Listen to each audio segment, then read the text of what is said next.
આગળ વધીશું વધુ એક મુદ્દા પર અને આ મુદ્દો પણ ખૂબ જ મહત્વનો છે। આ મુદ્દો છે ડિજિટલ અરેસ્ટનો। આ શબ્દ તમે કદાચ સાંભળ્યો હશે, કદાચ નહીં સાંભળ્યો હોય, પરંતુ આમાં તમારી ધરપકડ થાય છે ફિઝિકલી નહીં, તમારી ધરપકડ થાય છે વર્ચ્યુઅલી, ડિજિટલી। તમને તમારા ફોન સામે બેસાડી દેવામાં આવે છે। 24 કલાક 48 કલાક સુધી તમારે ફક્ત તમારી સામે સ્ક્રીન છે, તે પછી કોમ્પ્યુટરની હોય કે તમારા મોબાઈલની કે લેપટોપની, તેની સામે તમારે બેસી રહેવાનું જ્યાં સુધી જે સામેવાળો શખ્સ છે, જે સાયબર ફ્રોડ કરનાર જે વ્યક્તિ છે, તે તમને ડિજિટલી એરેસ્ટ કરી રાખે છે। તેના એક નહીં પરંતુ અનેક એવા કિસ્સા સામે આવી ચૂક્યા છે કે જેમાં તમે ફસાઈ જાઓ છો। એક ફોન આવે છે અને પછી તમારા કરોડો સાફ થઈ જાય છે। ડિજિટલ અરેસ્ટની જો કે ડરવાની તમારે જરૂરિયાત નથી, તમારે સામેવાળાને ડરાવવાની જરૂરિયાત છે, તેનાથી તમારે બચવાની જરૂરિયાત છે। શું છે આમાં સાયબર ફ્રોડ છે? આ નવા પ્રકારનું ટ્વિસ્ટ એ છે કે જ્યારે તમને કોઈ વ્યક્તિ કોઈ અધિકારી તરીકે આ ડિજિટલ ધરપકડ શું છે એની વાત કરીશું, પણ પહેલા આપણે એકવાર સમજી લઈએ કે આ સાયબર ફ્રોડ કેવી રીતે થાય છે। કોઈ વ્યક્તિ, કોઈ અધિકારી તમને સૌથી પહેલા અધિકારી હોવાની ઓળખ આપીને તમને ફોન કરે છે કે તમે આ વ્યક્તિ છો, એમની પાસે તમારા બધા જ ઓળખના પુરાવા છે। એ ક્યાંથી મેળવ્યા છે, એ ડાર્ક વેબ પરથી મેળવ્યા હોય કે ક્યાંકથી તમારો જે ડેટા લીક થયો એમાંથી મેળવ્યા હોય, પણ એની પાસે બધો ડેટા છે તમારો। એ તમારું નામ જાણે છે, મોબાઈલ નંબર જાણે છે, કદાચ તમારા કોઈ આઈ કાર્ડ છે એની વિગતો પણ છે એની પાસે। એ તમને ફોન કરે છે કે હું ફલાણો અધિકારી બોલું છું, પોલીસ અધિકારી છું અથવા તો સાયબર ક્રાઇમનો અધિકારી છું, આ રીતે તમારી સાથે વાત કરે છે। પછી તમને જ્યારે કન્વિન્સ થઈ જાવ તમે કે હા કોઈ આ પોલીસ વાળા છે, એ પછી તમને વિડીયો કોલ કરવાનું કહે છે અને એ વિડીયો કોલ બાદ એમ કહે છે કે તમારી વિરુદ્ધ અથવા તમારા નામે આ રીતનું ફ્રોડ ચાલી રહ્યું છે, ખોટું થઈ રહ્યું છે તમારા નામે, તમે નથી કર્યું તો તમારે તપાસમાં સહયોગ આપવો પડશે। એટલે કોઈ પણ વ્યક્તિ એવું વિચારે કે ભાઈ મારા નામે કંઈક ચાલી રહ્યું છે અને આ અધિકારી કહી રહ્યા છે તો હું સહયોગ આપું, એટલે તમને એવું કહેવામાં આવે છે કે તમે આ વિડીયો કોલ છોડવાનો નથી, તમારે અહીંયા બેસવાનું છે જ્યાં સુધી તપાસ પૂરી ન થઈ જાય। તમે વિડીયો કોલ જો કટ કરી દો। આવો જ કિસ્સો અમદાવાદમાં બન્યો છે, થલતેજમાં, કે જ્યાં એક વૈજ્ઞાનિક, ઘણા બધા કિસ્સા બન્યા, બિલકુલ એ વૈજ્ઞાનિકના કિસ્સાની વાત કરી દઉં। મહિલા વૈજ્ઞાનિક કે જેમના પર ફોન આવ્યો, હકીકતમાં તેમણે એક પાર્સલ મોકલ્યું હતું થાઈલેન્ડ।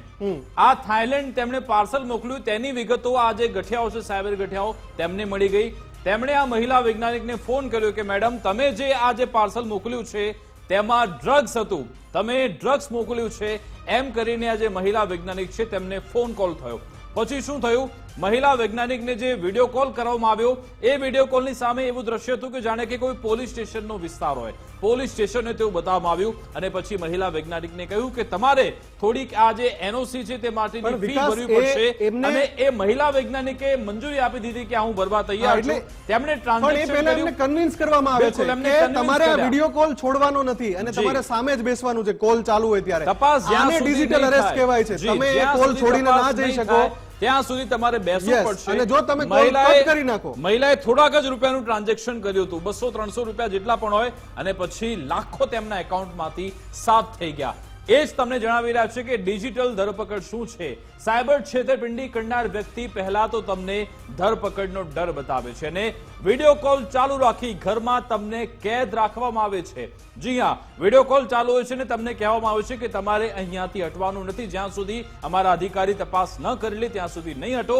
અને છેતરપિંડી કરનાર, જે મેં હમણાં વાત કરી, બેકગ્રાઉન્ડ પોલીસ સ્ટેશનનું બતાવે છે વિડીયો કોલમાં, ડર એવો બતાવવામાં આવે છે વિકાસ, એ વિશ્વાસ થઈ જાય છે કે ભાઈ આ તો police station video call cut કરી નાખો। જો તમે વિડીયો કોલ કટ કરી નાખો તો કાયદાનું ઉલ્લંઘન કરો છો, તમારા પર એક વધુ એક કેસ થશે। એક તો તમારા નામે ફ્રોડ ચાલે છે એવો ડર બતાવાય છે, પછી તેમ કહે છે કે તમે જો આ કોલ કટ કરી નાખશો તો તમે કાયદાનું ઉલ્લંઘન કરો છો, એટલે તમારા પર બીજો એક કેસ થશે। એટલે જે માણસ ડરી ગયો હોય એ શું કરે, કોલ ચાલુ રાખે। આ ડિજિટલ અરેસ્ટ છે અને આમાં પછી તમને છેલ્લે બધી તપાસ કરવાના નાટક કર્યા પછી છેલ્લે એવું કે તમારે 300 રૂપિયા ભરવાના છે, એક લિંક આવશે એમાં 300 રૂપિયા ભરી દેજો એટલે તપાસનું આપણે ક્લિયર કરી દઈએ બધું।